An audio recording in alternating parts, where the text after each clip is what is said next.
Hi, I'm Magda. And I'm Victoria. Welcome to Blossom, a bi-monthly video and audio series centered around reproductive justice, rights, and health. We are all here because we believe empowering individuals empowers communities. We also recognize that unless we engage the issues, we cannot be a part of the solution. Our goal with this series is to bring awareness to public health issues and embolden individuals to take positive action. Blossom is incubated within RhiaVentures, a women-led social investment organization that seeks to create a vibrant, equitable market for women's sexual, reproductive, and maternal health. We are really excited to introduce today's host. She is one of the most respected minds in the reproductive justice space. She is a policy expert, writer, educator, producer, and a voice for change. Her insightful and progressive ideas, coupled with her ability to state the hard facts and advocate for health equity on multiple platforms, have made her one of the most sought-after experts in the industry. She has appeared in numerous publications such as Associated Press, The Guardian, MSNBC, NPR, numerous CBS radio outlets, and the Atlanta Journal and Constitution. She obtained her master's from American University in producing for film and television and was featured in the documentary We Always Resist, a film about Black women and abortion rights. Her highly acclaimed publications include The State of Black Women and Reproductive Justice and The Pillars of Equity, a vision of economic security and reproductive justice. Please help us welcome Huffington Post and reality check published writer, the woman who helped to elect more than 20 women legislators to office at the state and local level and taught us about the need for community voices, the compassionate founder and principal consultant of Infinite Idea, Heidi Williamson. Tweet or tag Blossom by Rhia on Twitter or Instagram to let us know your thoughts on today's show and follow us to stay current on what's to come. Enjoy the show. Thank you, Magda. Thank you, Victoria. That was a great introduction. I am thrilled to be here today with two powerhouses. First, we have Marcela Howell, the president and CEO and founder of In Our Own Voices, National Black Women's Reproductive Justice Agenda. She has over 40 years of experience advocating for women's rights and reproductive health and justice and women's empowerment. And then we also have Uriri Onovakpuri, a partner at Kapor Capital. Kapor Capital is an early stage social impact venture capital firm that invests in gap closing startups. At Kapor Capital, she leads healthcare and people operations practice, as well as the firm's summer associate program. Thank you both for being here. Thank you. Thank you. So before I start pummeling you with questions, I want to set a little bit of a context. 2020 has brought a horde of challenges. We thought we were just struggling with the pandemic, and that threw us for a loop. And then we found ourselves in the middle of protests calling for the end to police brutality. That conversation morphed into a conversation that many of us have been having for years, which is diversity, equity and inclusion, racial equity in other sectors, right? We knew that criminal justice was not the only area where racial equity was necessary. And like many sectors, the impact investing sector is asking the question, how do we think about racial justice and how do we think about the role investors can play in the reproductive healthcare space? And one thing RhiaVentures has done is reached out directly to the reproductive justice community. So as we shift towards a new normal where women of color and particularly Black women are centered and valued, we are entering a new space of having a conversation where they're centered around health, innovation, as well as reproductive freedom. Now, for those of you who are listening and have never heard of reproductive justice or might be new to investing impact, I am going to ask a favor of you. I want you to hold two realities simultaneously in your head as you listen to these brilliant minds. The first is the statistics. We know that they're bad. Black women are 3 times more likely to die in childbirth than their white counterparts.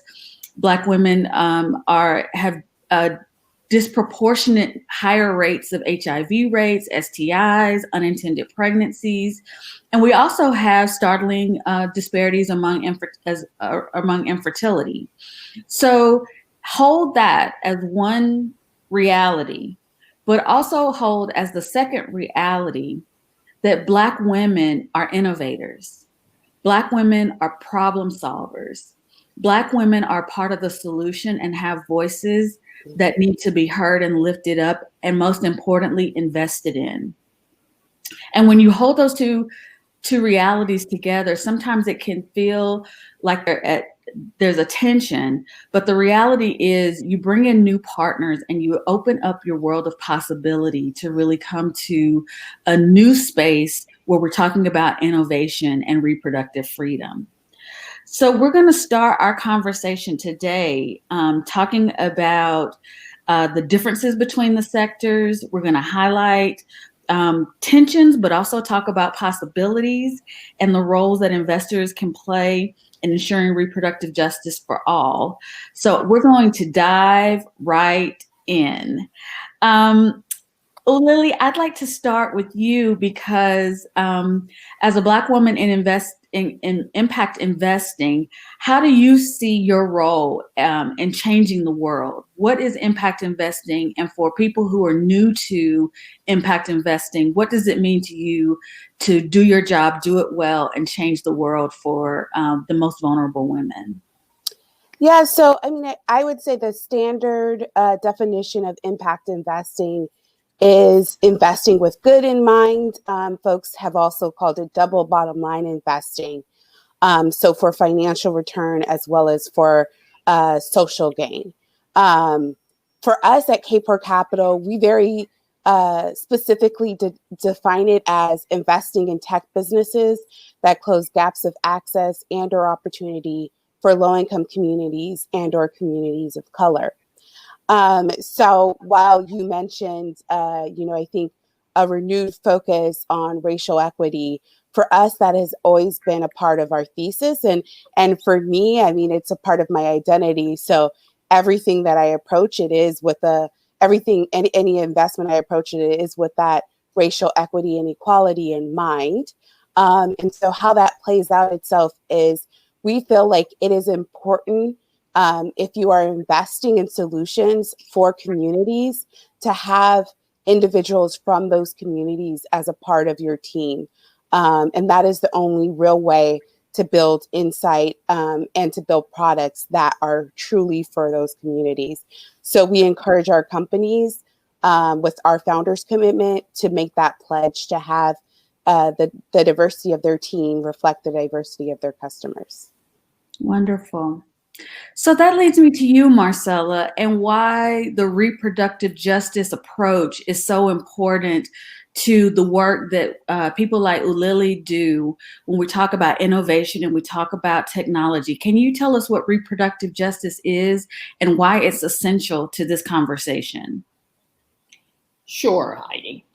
Reproductive justice is the human right to control our bodies, our work, our sexuality, our gender, and our reproduction. It is, we believe that all of this can be achieved when all women and girls have the complete economic, social, political power and resources to make healthy decisions about their own lives, about their families, and about their communities.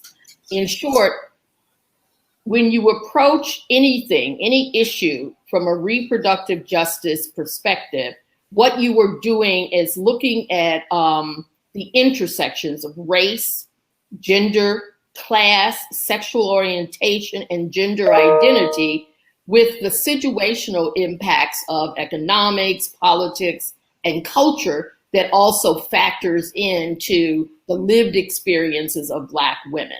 So you can't just take one little piece and say, and we've got somebody, one little piece that says, this is what we do, and without understanding all the kind of intersectional pieces that factor in to our everyday life. And so reproductive justice is different than reproductive rights. It's different than reproductive health. It really is an intersectional perspective about how you make decisions. If you are a Black woman in America, how you make decisions about your life and about the lives of your family.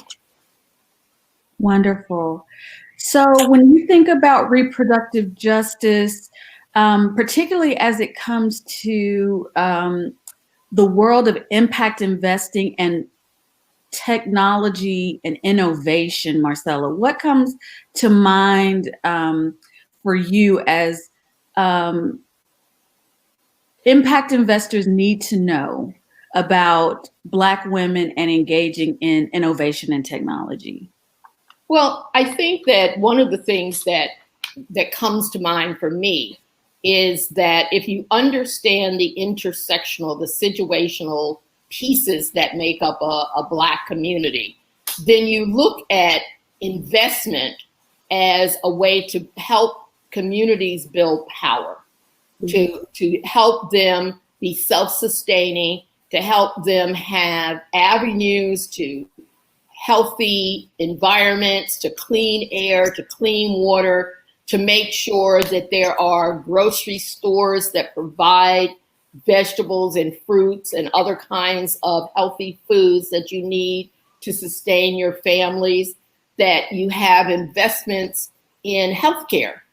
Because the reality is that the relationship between, I see venture capitalism as profit versus reproductive justice. And in many cases, you look at there and you think there's a conflict, and there has been a conflict in the past, that venture capitalists don't look at Black communities as profitable, just as grocery store chains don't look at Black communities as profitable, just as corporations don't necessarily look at Black students coming out of high schools as a possibility of helping them build their wealth by hiring these young people. So there doesn't have to be that conflict, but there has been in the past. And part of talking about this is to really explain to venture capitalists that if you invest in the heart of a community, invest in the people in that community, it can be profitable to you and your bottom line, but it can also be self-sustaining for the community itself. Well, Lily, you have some experience with this, yes? Yeah, no, Marcela she was singing my song, as we say. For us, I mean, that is the heart of what we do. I mean, I think it is the idea, and this is what I jokingly say, like, I want a yacht like the rest of the VCs. I just don't want to feel bad about how I got on that yacht, like things I invested in to get the yacht. So it is, how do you bring those two worlds together? And also, I mean, I think that for a long time, even in the impact investing world, it was the belief that you had to build subpar products for folks in those communities. And what we at Cape Capital say is like, no, you don't have to do that. I mean, if you look at the amazing products in our portfolio, it appeals to everyone. I mean, I think for us, when we invest, it very much is looking at how can you either create a product that is at a price point that is accessible for everyone, or how can you create a pathway for reimbursement in the healthcare space so that more people can gain access to the product. But our products are as fancy. I mean, if you take our Bloom Life, our pregnancy tracker, I mean, that looks like it came off, the Apple assembly line. It is high tech. Oh, my. It's beautiful. My sister wore it when, she was pregnant with my niece, who is in the background, you guys just saw. And it was, I mean, the user experience around that was fantastic. And I don't think it differentiated from anything else, any other tech products that I would consume. But Eric Dye, the founder of that, really built it thinking about the needs of the women in underserved communities. And when thinking about battery life, like they don't always have access to somewhere to charge their devices. So it has a long battery life. It has great accessibility for both Apple and Android phones. And that those are things that we tell people is think about user experience, user design. And even though you are building maybe with low income communities in mind, it also helps all of the users. So I mean, I know all of us, no matter what our income level, hate to charge devices and get frustrated, when they die on us. So it just creates a better overall experience for all of the customers. And I think for us, especially during the pandemic, this type of building has helped our companies be even more successful in COVID, because it's already built with the appeal to a wide range of customer base, and it already has a seamless interface that made it that much more easier for doctors as they were pivoting their practices to a virtual environment to kind of integrate our solutions into their existing workflows. Okay. And when you talk about investing in a way that makes you feel good about being on the yacht, does the work, I can hear people saying it's harder, right? There's more work, there's more research, there's more energy that has to go into sort of the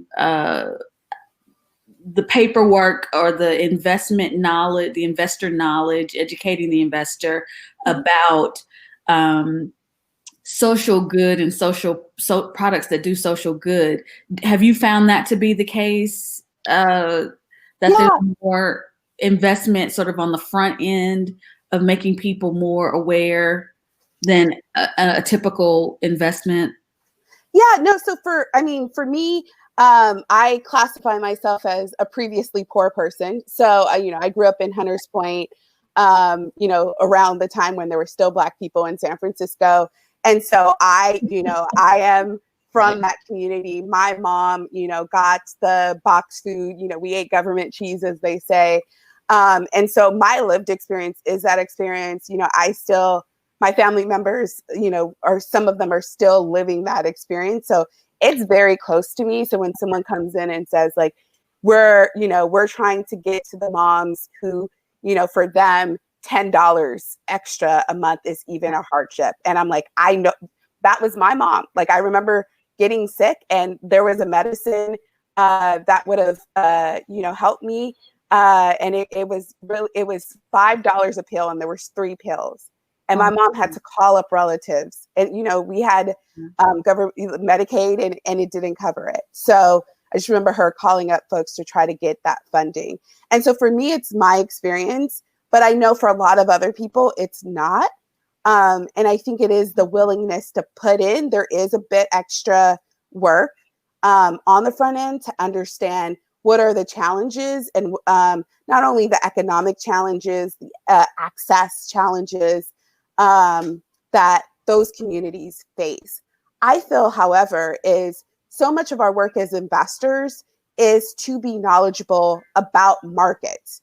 And so if you think about any other technology, like when artificial intelligence or blockchain came on the scene, all of these investors did these kind of landscape analysis and reports really analyzing, like, why is there benefit there? Why is there opportunity there? And they do this continuously with any new innovation and technology. So I think my pitch back to them would be, hey, you do this with other markets that you haven't yet explored. So you should put in the same work up front. And also, since less investors are less willing to go into those markets, it gives you a competitive advantage if you're more knowledgeable about that space. And then secondarily, I would say for us, a big thing at Caper Capital is saying that you have to have people at the table who look like the customers that you hope to invest in, who look like the founders who you hope to invest in. And by having those people at the table, that learning curve is that much easier. And I also think that, for us, for the founders we've invested in, they're a lot more willing to share their personal stories with us, because they feel somewhat of a kinship, and they feel less that they will be judged, or that, what they're saying is foreign to our investors. And so I think that we win a lot of deals where we shouldn't, just because of the size of our fund, but because of the diversity on our team and the networks that we're able to plug into. So that brings us to the question. Did you have something you want to add, Marcela? I was just going to say that one of the things, COVID really laid bare all the kind of social inequities that exist in this country, not just around healthcare, but around who's an essential worker, around pay equity, all of these things that now we are at a time when, as we talk about what's happened with COVID, as we talk about some of the racial justice pieces that have all come about in this year, in 2020, that for people who do venture capital investments to look at that and see it as an opportunity, not as a thing they should shy away from, but as an opportunity to really invest in communities that can help build this country back up. And those are Black and brown communities. Black women, as you said earlier, have been innovators in a lot of things. We have all kinds of home-based businesses that could use investment, that we start because it's what we have to do. And even to the extent of starting these community gardens to build fresh vegetables, to grow fresh vegetables, because there weren't store chains in the community who actually provided that. And it's very important to see this innovation that is part of our history, part of our culture, as something that can be invested in, something that can be profitable, and that, those venture capitalists who are out there who do want to steal at least a little bit of good in terms of how they're working, have that opportunity to sit down with people, sit down with reproductive justice groups, and really have that discussion saying, what is it we can do? The fact that the maternal tracker, that's not what you called it though. I got the tracker part, but the fact that it can be used to really address any kind of problems that may come up in terms of infant care, in terms of prenatal care, is that's the kind of things that women need, and Black women specifically, because of the high incidence of maternal mortality. And that maternal mortality is not just because you may be a person of low income. Black women have maternal mortality problems in this society within our healthcare system, even when they have the greatest healthcare and the greatest level of education. It still exists. And the investment in that, trying to find out ways to help that and to look at why those things happen, is worthwhile because it helps everybody. And that's what we've always discovered, is that investment in Black communities helps everyone, not just, you're not doing us a favor, you are doing your pocketbook a favor, because that investment will prove to be very profitable. Well, both of you spoke, though, to some historic tensions as to why these two communities don't lean on each other more and you utilize sort of the resources in each other's community. Marcela, can you talk a little bit about why there may be an absence of the reproductive justice community talking to investors about the needs that they have? It could be, for a number of reasons, but you may have some specifics you want to highlight. Well, I think there's a level of trust that has to be gained. That Black women have been the source of experimentation for a long, long time, especially within the public health community, that we have been experimented on for gynecological research. We've been experimented on for birth control methods. We've been subjected to bad healthcare treatment when we go into doctors' offices with physicians telling you what is best for you without actually asking you what you think is best for you, making assumptions about your life because you are Black. All of those things, as you Lily mentioned, you have to gain trust with people before you can expect to come up with innovations that they're going to use. And it's the same, there's been a whole discussion about vaccines for coronavirus. And the people who are suffering most from coronavirus in terms of death are Black and brown communities, but they are also the communities that have the most concern about rushing through a vaccine without the proper protocols. And so they're like, I'm not taking that vaccine because I don't know if it's safe. Nobody's told me it's safe. This is too political. Those are the kind of things that do require that you go and talk to people about their concerns. And if you have already seen healthcare not be to your benefit, you're going to question whether or not you want to take a vaccine, I still have friends who don't want to take flu shots, never mind about a vaccine for something that basically is killing Black people. And so there has to be some reaching out to Black communities to talk about these problems, to talk about how innovation can help as opposed to being yet another experimentation on Black bodies. Well, Lily, from your perspective, are these tensions present? Do you get that sense? And are there other tensions that we haven't mentioned yet? Yeah, 100%. But I think it's even going back a little bit. I feel like if you look at venture capital as a whole and where dollars are being deployed, so few dollars are even going into women's health to begin with. So that's the root of the problem. I think we're seeing those numbers increase within the past few years. But historically, women's health kind of overall has seen, such little investment. And I think, again, that goes back to, and I don't want to be a really repetitive here, but it goes back to who's at the table. Venture capital, the decision makers historically for a long time have been white men. I feel like they also have been people from higher socioeconomic backgrounds just because of the structure, how funds are structured.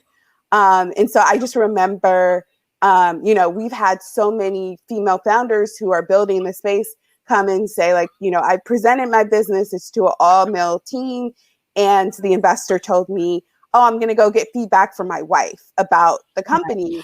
And so my funniest memory was one of our founders finally said, oh, is your wife a VC too? So it's just I think it's, again, to your earlier point, Heidi, the lack of VCs having knowledge in this space and not willing to do the work to get research in the space.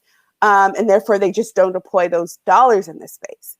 And then if you go and look even further at it with an intersectional lens, looking at, women and people of color, specifically Black women, it's almost non-existent. Tiffany Haddish calls herself a unicorn. I feel like I'm a unicorn because there's 20 of us, Black women partners in the VC space, and even, fewer of us actually doing healthcare investments.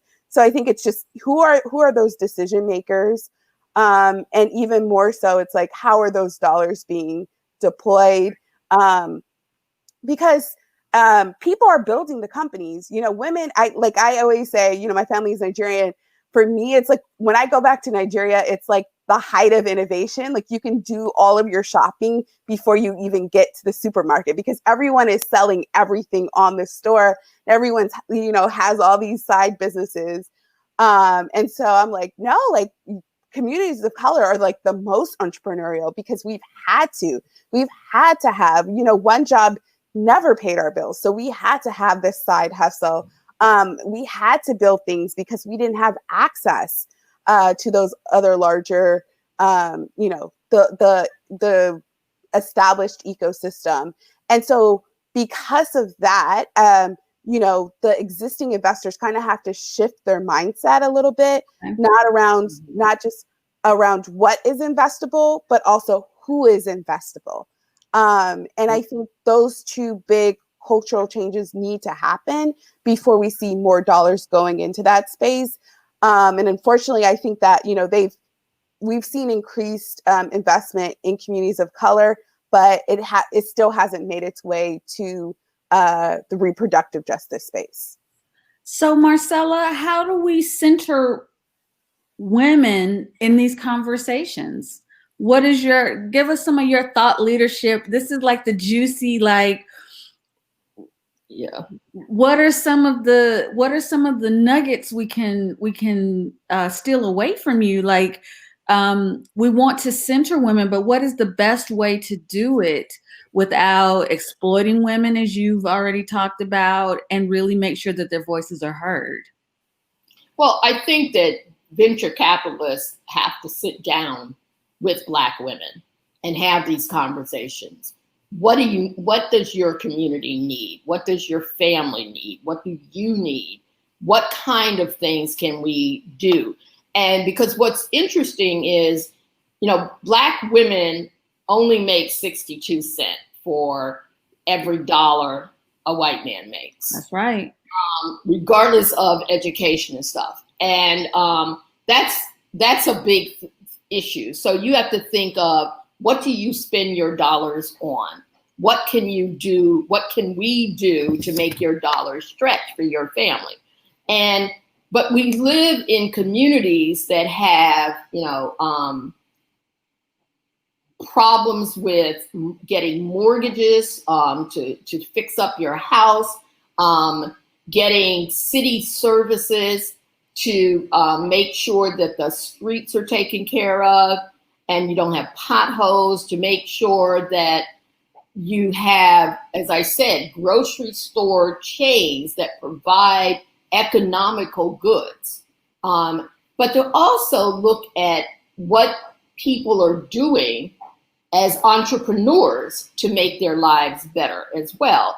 And I think that that's the critical piece, is that we don't want to act as if there aren't ways. Like if someone decides that they're going to start a business because there is a gap in their community and they know that that business is going to help, then there should be someone they can go to for capital to do that. And we've already seen that very often banks don't do it. So to get people who, I guess the question I would ask for venture capitalists is, do you want to do good?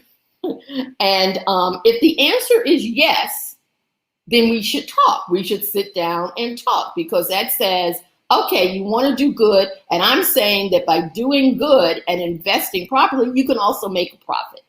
But we got to start with, as you Lily said, how do you want to feel when you're on that yacht?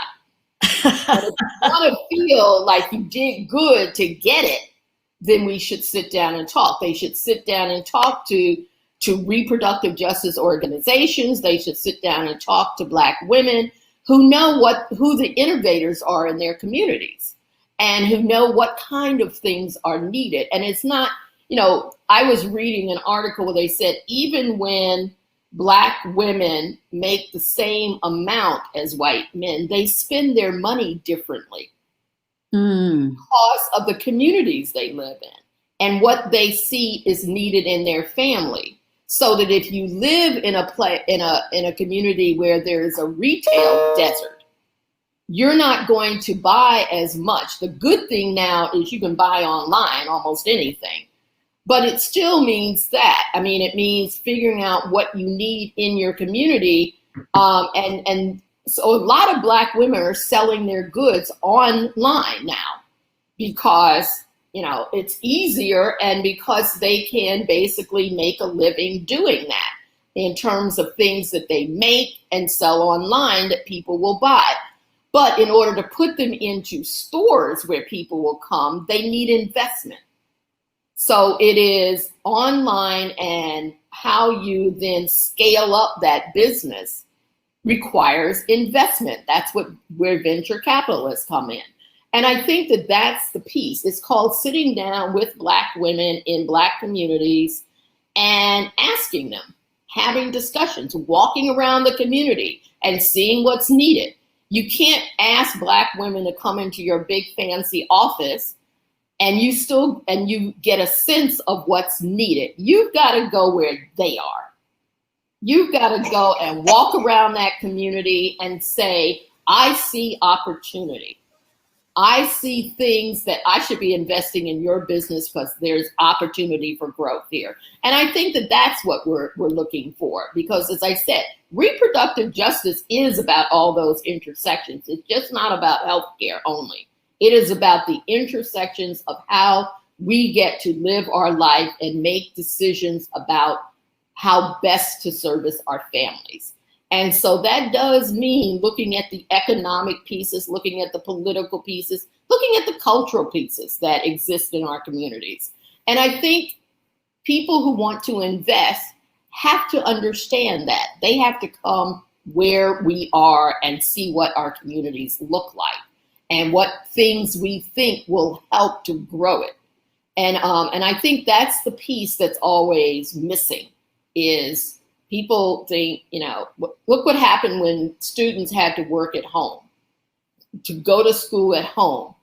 Well, nobody, when they shut down all the schools and said, okay, we're going to do home schooling, did they think about how many kids might not have access to computers to be able to do that homeschooling and how much they could fall behind if they didn't? And so there were computer companies who did some of that investment. But that was something that existed for a long time before COVID that could have been rectified a long time ago if people had simply asked. And that's the question. They just have to ask. So does it seem that simple from your perspective, Ulili?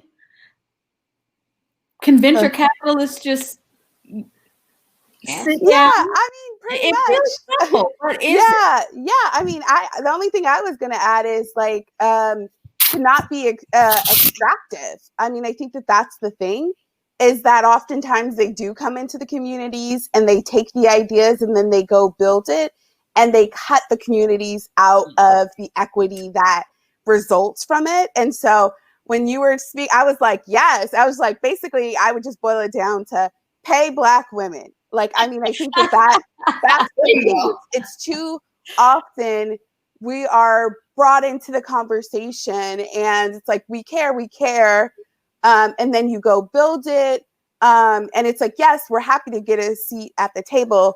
That is nice. But the next step is getting a seat at that cap table, getting the equity for our ideas, getting the equity for helping you make that solution more culturally relevant. And I have just seen, whether from it be TikTok, to tech in the venture world, it's just like, Black women, we're these creators and, innovators, but so often someone else comes along, shines it up, makes it a little different and calls it their own. And then we're excluded from the conversation and the financial gain that comes at the end. And I feel like that goes to the earlier point Marcela made, is like, that takes away that's why there's an inherent lack of trust, because it's like someone was extractive the last time. So if you are building a product for reproductive justice and you want to go to those communities are then hesitant because of the historical nature of what has happened so long in those communities. So, I mean, for us, it's really about not just having folks at the table, but forming these partnerships where folks are also included on the upside and they're part of your team and you're including them. You know, they have ownership in the company that they're helping to build. And it's not just extractive. So, did you have something you want to add, Marcela? No. I think she's hit it. I love the part of just play black women. You know, it's like that's it. It's called, you know, don't exploit us. Yes. Yeah. So, I'm wondering, I mean, you guys have so many nuggets here, but if you had some specific advice to give RhiaVentures and other venture capitalists around what it takes to be a part of the reproductive health rights and justice space, what would that be? We know that we want to engage the communities that we want to help. But do you have any other tactical advice for how they should be a part of the community or be allies or supporters of the community as they enter in this journey? Yeah, I would say that make sure you have people from the community as a part of your team. That is the first step. Like, you know, the first I think the next hire that you bring on, making sure that you're being intentional about who that person is and what is their distance traveled story, right? So for us, that is like, what are the obstacles that you have had to overcome to get to the place that you are now? And so a lot of times, you know, two people may have had, you know, are in the same position, but one person, you know, didn't have their parents pay for SAT classes, didn't have their parents like pay for college, so they had to work 3 jobs. And so even though they had that same bachelor's degree, you know, all of the history that went into them earning it made them that much stronger of a candidate. So really getting to know people's story. I'm also, you know, I mean, I think for me, I will do an open call for folks to, you know, we're happy to partner with you at Caper Capital. We've helped other venture firms work through these issues before and help them, you know, diversify their team. And also, I would say, remove bias from their thinking, because you can have the most diverse team in the world, but if there's still bias around what should be invested in and who should be invested in, then you're not going to be able to make those changes. But yeah, I mean, those are some of the first steps I would encourage. But what you're talking about when you say changing who's on the team and changing your bias, that's some internal work that needs to happen, not simply the external investment. That might be a heavy lift for some. Yeah, no, I mean, listen, this is not easy. And I mean, I think that what I have learned, you know, I think at the height of the Black Lives Matter movement, you know, a couple months ago, folks, you know, we had a ton of folks reach out and we're like, please help me navigate this. Please help me figure it out. But, you know, I think at the root of it, everyone wanted kind of 1 or 2 things that they could spend an hour or 2 on and then walk away and be like, yes, I've solved racism and I am anti-racist now. And it's like, no, it's like, you know, personally, I've lived this for 35 years of my life and I am still learning things. I am still acknowledging my own bias, and it's still a journey and a process for me. And so I think in order to do this work correctly, you have to be willing to put in the time. And it starts with yourself, because, you know, you are the one consistent thing that is showing up in the environments. And so you have to, it's like when you're building a house, if your foundation is shoddy, it doesn't matter how beautiful that house is, it will not stand. So you have to start with the internal work personally and also as an organization. And then everything else from there is just table stakes. Marcela? And the analogy of building the house with a strong foundation is exactly it. There are no shortcuts to ending racism. Otherwise, we would have done it already in America. So the reality is that it can't just be a quick investment. It can't just be, oh my God, look what's happening in the streets. Look what happened to that poor man and the police. We've got to do something. And yeah, you do, but it has to be something that you really are going to spend some time on. And it may be, you know, it's good to have women who have gone through this process of knowing, whose lived experience is what you're looking for, but you have to be willing to have them in the room and have your own stuff called on. And you also have to be willing to invest in young people, invest in internships and jobs that will help them learn this field, because they're not going to learn it unless they get into it. And that this is a long-term investment for them for a firm to really try and bring more voices into venture capitalism. And it really does mean that. It means you're not just doing this, okay, well, maybe we can bring some people and we can solve this in, 6 months and it'll be over. But it doesn't, that's not it. And you have to be willing to make the investment, the long-term investment that may not show the profit for a while, but it's there. And it may also, as I said before, make you feel better and put some money in your pocket. That there is a way of doing this that builds trust among communities that will allow you, once you have done that, to invest, and the next time you come, you will be welcomed. It won't be like, oh yeah, that's the person who ripped us off. It will be what you will be welcome. And so you have to be willing to have that, that open heart that says, I really do want to help you. And it can't be one of those, one of the things that happens in my world of women's politics and stuff and women's national organizations is that there are always these organizations who think they know better about how to help you than you know yourself, which is always not true. And so it has to be something where you're not just coming and saying, we want to help you. It's called, how can we partner to invest that will help all of us? And that, I think, is the most important. That's how people look at things. And that's how, Black women, when you come to talk to them, will either see you as somebody who really has an open heart and wants to talk and learn, or they'll see that you're just there because, your boss told you to go over there and do that for a while. And then you can come back and say, yeah, I met with them. I haven't come up with any innovative ideas yet, but it was a good experience. Well, yeah, you've got to have a little bit more than that. And I think that's the key, is the investment has to be an honest one. The investment of time, the investment of energy, the investment of sharing has to be an honest one in order to gain the trust. So my last question, I always like to end on a high note.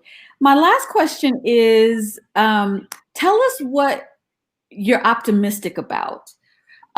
It's really easy, particularly when you're talking about systemic inequalities and healthcare disparities and what is wrong with an industry or a sector, to kind of get bogged down. But part of why we wanted to have this conversation is to talk about the innovative ways we can partner together. And so tell me about the possibilities or the potential that you see coming out of endeavors like this, just, starting the conversation, potentially working across sectors, and introducing what many venture capitalists have known of, but not necessarily had an intimate relationship, new communities. Talk up to me about the potentials and the possibilities. Yeah, so I mean, I think for me, the biggest thing is admitting that you have a problem is the first step to recovery.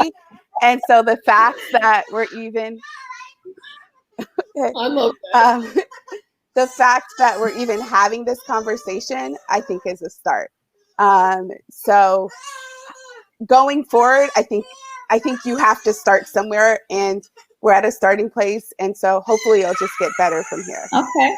Yeah. I think that I love that. Admitting you have a problem is always the first step. But I mean, I think that we are, after watching this past year with the number of young people who took to the street, that it wasn't just Black young people, but it was white and Latina and Asian. And I mean, it was that I saw as something really hopeful, that Black Lives Matter was not just about a handful of Black people taking to the streets about things that we have known all along. All of a sudden, there was this energy that, you know, and it wasn't just young people, it was people of all different ages and stuff. And I think that has to carry over, that spirit of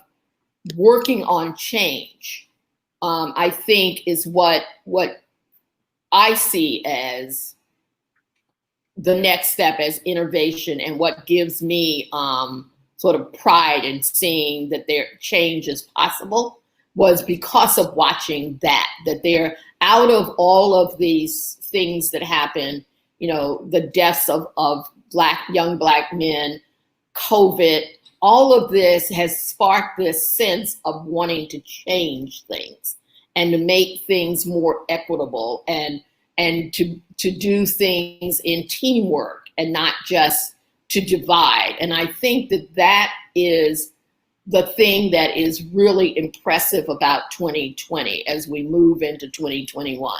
People want to work together. And I think that if nothing else, that's a good sign. Okay.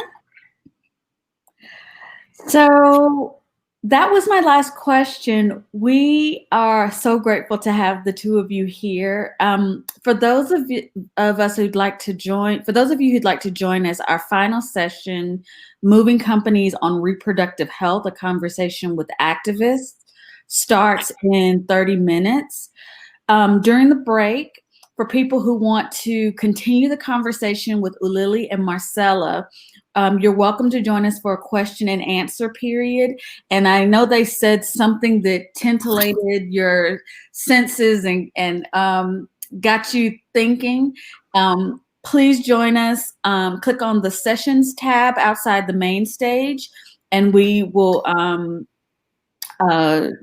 answer your questions. Additionally, Makta and Victoria will be available in the expo booth and are excited to share more about Blossom, Rhia's new series focused on the intersection of race and reproductive justice. Remember, if you're having any technical difficulties or issues or have questions throughout the event, you can visit our help desk located on the left-hand side of your screen. Thank you so much for joining us. Thank you, ladies. Thank you. Thank you for having us. For having us. See you in the Q&A. Yes.